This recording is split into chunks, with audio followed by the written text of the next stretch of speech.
Hello বন্ধুরা, দিনটা ছিল সানডে আর সকাল ঠিক 10টা নাগাদ আমরা বেরিয়ে পড়েছিলাম।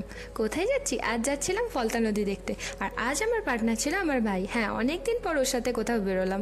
আর ফলতা নদীর কাছেই ছিল আমার চাইল্ডহুড ফ্রেন্ডের বাড়ি। তো আজ রদ দেখা কলা বেচা একসাথেই হবে। এবার বল, তোর কেমন লাগছে 1 বছর পর বাইরে বেরিয়ে? ভালো লাগছে, সবকিছু নতুন নতুন মনে হচ্ছে।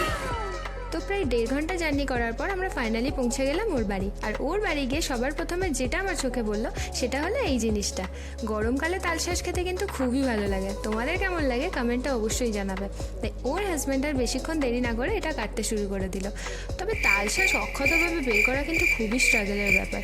ও এখানে স্ট্রাগল করছিল আর আমরা করছিলাম অপেক্ষা। তো এটা ছাড়ানো সম্ভব হচ্ছে না, ও পারছে না গোটা গোটা ছাড়াতে।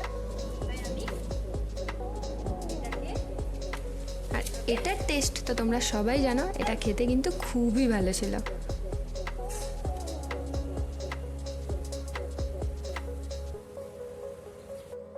ওর বাড়ির সামনে ছিল এই কানেলটা কিন্তু ডিরেক্টলি কানেক্টেড ছিল ফলতা নদীর সাথে। আচ্ছা, তোমরা কি জানো ফলতা নদী কিন্তু ব্রিটিশ আমলের একটা খুব ইম্পর্টেন্ট পোর্ট ছিল। আর এই ফলতা নদী হুগলি নদী। ওরা তো এই কানেলে নেমে ভীষণ মজা করছিল। আর আমি দূর থেকে ওদের দেখছিলাম, বিকজ আমি সাঁতার জানি না। কানেলে আমি নামলে যা কিছু ঘটে যেতে পারতো। আর ওপর থেকে দাঁড়িয়ে ওদের স্নান আর গাছ ভর্তি আম দেখতে আমার তো খুবই ভালো লাগছিল। এখানে চলছিল রান্নার পর্ব। রান্নায় আজকে অনেকগুলো মেনু ছিল, আর আজকের স্পেশাল মেনু হলো চিকেন ভর্তা। দেখাই যাবো কেমন রান্না করে। আজ লাঞ্চে ছিল ভাত, চিংড়ি, ডাল, চিকেন কষা, চিকেন ভর্তা, চাটনি অ্যান্ড দই। এই এতগুলো আইটেমস। প্রত্যেকটা রান্না খুব ভালো হয়েছিল। চিকেন ভর্তাটা তো স্পেশালি দারুণ হয়েছিল। এখানে ওর হাজব্যান্ড ঠিক লাঞ্চ করার 5 মিনিটের মধ্যে চা নিয়ে বসে গেছিলো। আমি তো ভীষণ অবাক, লাঞ্চ করার পর কে চা খায় এভাবে গরমকালে।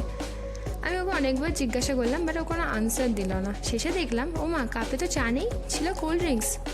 हे प्रभु हे हरि राम कृष्ण जगन्नाथ प्रेमानंद, ये क्या हुआ? देखा आपने लापरवाही का नतीजा है।